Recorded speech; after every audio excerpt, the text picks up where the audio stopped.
الحمدللہ رب العالمین والصلاة والسلام علی سید المرسلین اما بعد فاعوذ باللہ من الشیطان الرجیم بسم اللہ الرحمن الرحیم۔ ایک صحابی ہیں حضرت معاویہ بن عبدہ رضی اللہ تعالی عنہ، وہ عرض کرتے ہیں یا رسول اللہ صلی اللہ علیہ وآلہ وسلم، ہمسائے کے ہمارے اوپر کیا حقوق ہیں؟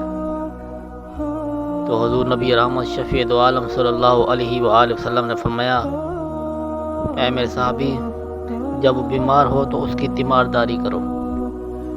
فرمایا کہ جب وہ مر جائے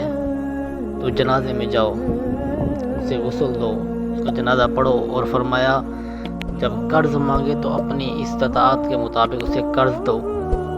اور فرمایا جب کوئی خوشی اسے پہنچے تو اسے مبارکباد دو، اور فرمایا جب کوئی تکلیف آئے تو اس کی پردہ پوشی کرو، اس کی تکلیف میں اس کا ساتھ دو، اور فرمایا کہ اس کے گھر سے اونچی اپنے گھر کی دیوار نہ بناؤ کہ اس تک ہوا بھی نہ پہنچے۔ تو اس قدر اللہ کے نبی نے ہمیں تلقین کی ہمسائے کے ساتھ اچھا سلوک کرنے کی۔ حضور نبی رحمت شفیع دو عالم صلی اللہ علیہ وسلم نے ارشاد فرمایا کہ مجھے اللہ کی قسم ہے کہ وہ شخص مومن نہیں ہے جس کا ہمسایہ اس کے شر سے محفوظ نہیں ہے، وہ مومن ہی نہیں ہے۔ گویا اللہ کے نبی نے قسم اٹھا کر فرمایا کہ وہ مومن ہو نہیں سکتا کہ جس کا ہمسایہ اس کے شر سے محفوظ نہیں۔ اور حضور نبی رحمت شفیع دو عالم صلی اللہ علیہ وسلم نے ارشاد فرمایا کہ جو شخص پیٹ بھر کے کھاتا ہے اور سو جاتا ہے لیکن اس کا ہمسایہ بھوکا ہے، وہ یہ جانتا ہے، تو فرمایا کہ وہ مجھے مانتا ہی نہیں۔ اللہ اکبر۔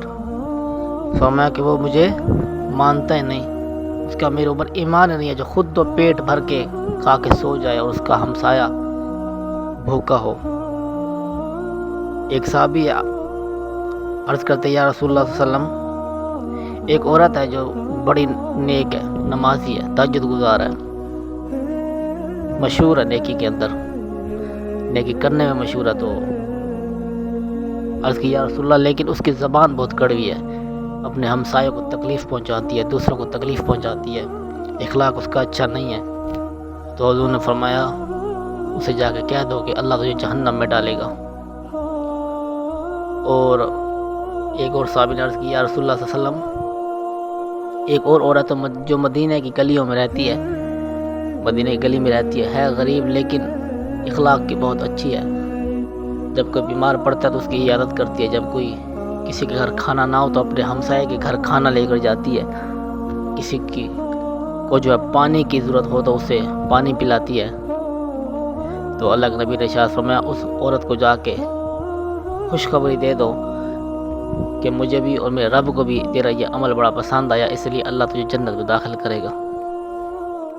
تو ہمسایوں کے ساتھ اچھا سلوک کرنا یہ ہمارے لیے جنت میں جانے کا سبب بن سکتا ہے۔ تو ہمیں بھی چاہیے کہ ہم اپنے ہمسایوں کے ساتھ اچھا سلوک کریں، ان کے ساتھ محبت کریں، ان کے ساتھ اچھے اخلاق کے ساتھ پیش آئیں۔